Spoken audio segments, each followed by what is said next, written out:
Hello दोस्तों, अद्भुत कहानी संग्रह में आपका स्वागत है। आज की हमारी कहानी है सम्मान के बदले में सम्मान। सुरभि, कितनी बार बोला है तुम्हें, अगर तुम्हारे पास वक्त नहीं है तो तुम नौकरी छोड़ दो। कम से कम मेरे खाने के लिए काम वाली ही रख लो। मानव की पत्नी को मैं कुछ कह नहीं सकता, पर हर रोज एक जैसी सब्जी खाकर मैं ऊब गया हूँ। तुम जानती हो, मैं बाहर का खाना नहीं खा सकता, वरना मुझे पैसों की कोई कमी नहीं है।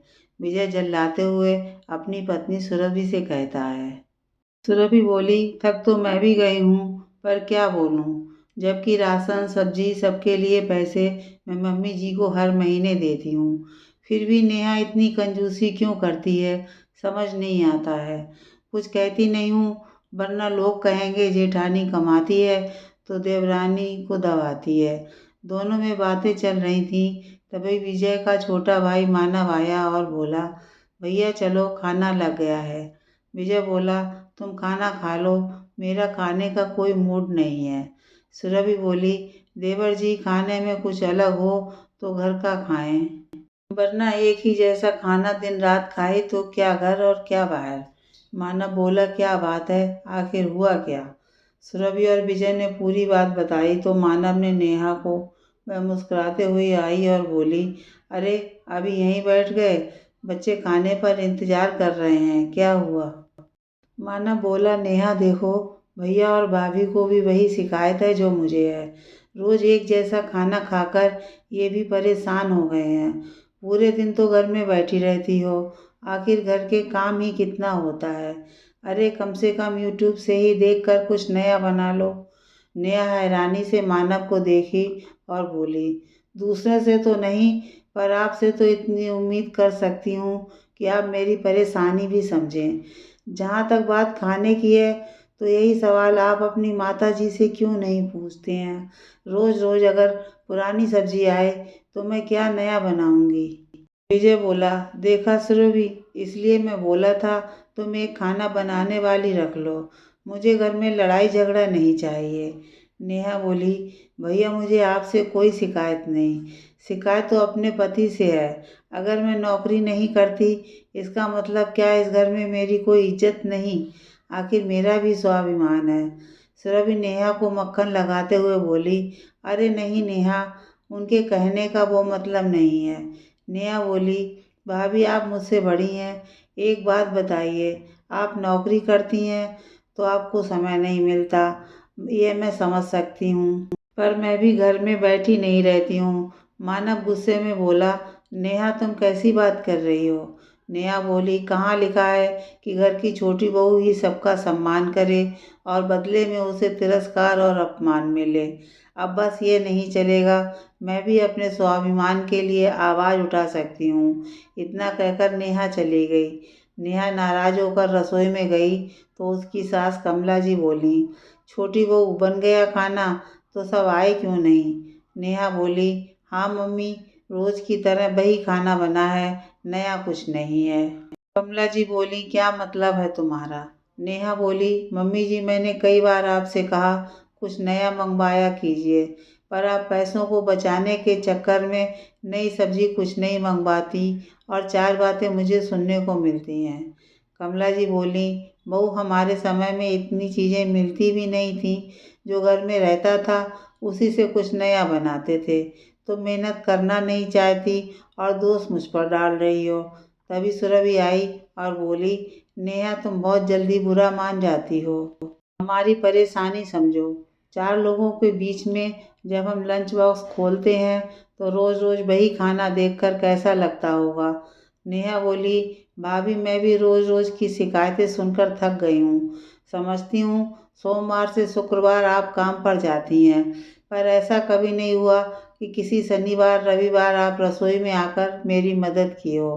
कमला जी बोली, बहू ये क्या कह रही हो, बड़ी बहू नौकरी करती है, 2 दिन ही तो उसे छुट्टी मिलती है, फिर रसोई में वो कैसे काम करेगी।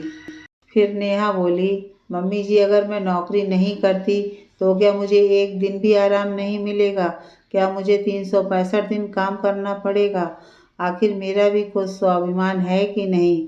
सुरभि इतराते हुए बोली, अपनी अपनी किस्मत होती है, इतना कहकर वो चली गई।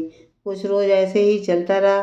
फिर एक रोज़ नेहा मानव से बोली, एक काम वाली और लगवा लीजिए जो कम से कम सब्जी काट दे, डस्टिंग कर दे, तो मेरा काम कुछ हल्का हो जाएगा। मानव बोला, झाड़ू पोंछा और बर्तन के लिए काम वाली आती तो है, और सभी काम काम वाली करेगी तो तुम क्या करोगी? नेहा बोली, जिन्हें बना बनाया सब कुछ मिल जाता है उन्हें घर की औरतों की अहमियत नहीं पता चलती। घर में 9 लोग हैं, मैं भी थक जाती हूँ। मुझे लगता है इन्हीं कारणों से कुछ बहुएं अलग हो जाती हैं। फिर दोष उन पर लगता है कि उन्होंने आते ही घर का बंटवारा कर दिया। कमला जी ने नेहा और मानव की बात सुनी तो तुरंत जाकर विजय और सुरभि के कान भरे। विजय मानव से बोला, अगर तुम्हारी पत्नी अलग रहना चाहती है तो खुशी से तुम लोग अलग हो सकते हो। कमला जी तुरंत विजय की तरफ खड़ी हो गईं। मानव नेहा से बोला, ये सब तुम्हारी वजह से हो रहा है। तुम्हें लगता है मेरी कमाई से हमारा घर चल जाएगा। नेहा बोली, मैंने घर के बांटने की बात ही नहीं कही, मैं तो बस काम को बांटने की बात कर रही थी। सुरभि बोली, नेहा घुमा फिरा कर बातें मत किया करो, तुम्हारे मन में ये बातें कई दिनों से चल रही, अच्छा हुआ अब सामने आ गई हैं। मानव बहुत नाराज हुआ। कमला जी नेहा पर तंज कसते हुए बोली, मानव, सबकी पत्नी एक जैसी नहीं हो सकती। और तुम चिंता क्यों करते हो? कौन सा घर का बंटवारा हो रहा है? बस रसोई अलग होगी। सुरभि बोली, हाँ, रोज रोज की परेशानी से अच्छा है पैसे खर्च करके सब काम हो जाते हैं। इतना कहकर सब अपने अपने कमरे में चले गए। नेहा मानव से बोली, आप मुझ पर नाराज हो रहे हैं, पर कभी भी मेरी तकलीफ आप नहीं देखते। आखिर मेरे स्वाभिमान की रक्षा आप नहीं करेंगे तो कौन करेगा? देवरानी हो तो क्या मेरा स्वाभिमान नहीं? सुबह से शाम तक मैं लगी रहती हूँ। उनके बच्चों और अपने बच्चों में कभी फर्क नहीं किया, फिर भी 4 बातें मुझे ही सुनने को क्यों मिलती हैं? मानव बोला, नेहा, मैं समझता हूँ पर मेरी इतनी कमाई नहीं कि मैं पूरे घर को चला सकूँ। अब ये सब कैसे होगा? नेहा बोली, सब हो जाएगा, और देखिएगा कुछ ही दिनों में रसोई भी एक ही हो जाएगी। इतना कहकर वह चली गई। 1 हफ्ते में रसोई अलग हो गई। नेहा किफ़ायत से अपनी रसोई चलाती थी। घर के बगल में बगीचा था, उसमें वो पालक, धनिया और मेथी कुछ न कुछ लगाती थी, तो ताज़ी सब्जी भी मिल जाती थी। खाली वक्त में वो पापड़ बनाती और दुकान वाले को दे देती थी, तो उसकी कमाई भी होने लगी। सुरभि ने घर के काम और खाना बनाने के लिए कामवाली रखी। वो तेल मसाले में जला भुना खाना बनाकर चली जाती थी। बच्चे खाने से इनकार करते और नेहा के पास चले जाते। नेहा उन्हें बड़े प्यार से खाना खिलाती थी। एक रोज़ विजय दफ्तर से लौटा और सुरभि पर चिल्लाया, एक दिन भी ढंग का खाना नहीं दे पाती हो, इस तरह तो मैं बीमार हो जाऊंगा। इस महीने कितना खर्च हो चुका है तुमने जोड़ा है? इससे अच्छा तो हम एक साथ रहते थे, कम से कम ढंग का खाना तो मिलता था। सही कहती थी नेहा, उसकी कोई गलती नहीं थी। अब तुम लोग सहयोग नहीं करते थे तो वो अकेली क्या करती? एक रोज़ कमला जी सुरभि से बोली, बहू, 2 दिन छुट्टी मिली है, कम से कम 2 दिन तो खुद खाना बनाओ। सुरभि बोली, मम्मी जी, आप भी तो खाली बैठी रहती हैं, क्यों नहीं खाना बना लेती हैं? आपके पैसे बचाने के कारण ये सब हुआ। बेकार में उससे रिश्ते खराब की, ना इधर के रहे ना उधर के। सुरभि के बच्चे नेहा के घर से आए और बोले, मम्मी, आज आंटी ने बहुत अच्छा पालक पराठा बनाया, आप खाती तो उंगलियां चाटती रह जाती। सुरभि के मुंह में पानी आ गया। अगले दिन वो विजय से बोली, गलती हमारी है, हमने नेहा को मदद नहीं की और आज हमें इतनी दिक्कत हो रही है। इतना कुछ करने के बाद भी दिक्कत तो वहीं की वहीं रह गई और परिवार भी बिखर गया। मैं बड़ी हुई तो क्या हुआ, आखिर वो मेरी देवरानी है, उसे भी उतना ही सम्मान का अधिकार है। मैं उससे माफ़ी मांग लूँगी। कमला जी आईं और बोली, बड़ी बहू, ये क्या कह रही हो तुम क्यों माफ़ी मांगोगी? विजय बोला, माँ, आप तो रहने ही दीजिए। रिश्तों को संभालने की जगह आपने चीज़ों को और ख़राब कर दिया। सुरभि नेहा के पास जाकर माफ़ी मांगी।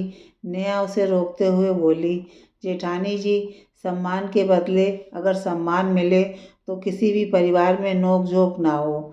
मन से मैं आप लोगों से कभी नहीं अलग हुई थी। इतना कहकर नेहा सुरभि के गले लग गई। विजय ने बोला, नेहा हम सब तुम्हारे दोषी हैं, हमें माफ़ कर दो। मानव अपने कान पकड़कर मुस्कुराते हुए बोला, मैंने तुम्हारी परेशानी नहीं समझी थी तो मैं भी तुम्हारा दोषी हूँ। कमला जी बोली, बहू अब क्या मुझे भी माफ़ी मांगनी होगी? नेहा मुस्कुराकर बोली, नहीं मम्मी जी, बस थोड़े से बचत के लिए किसी का स्वाद मत बिगाड़िएगा।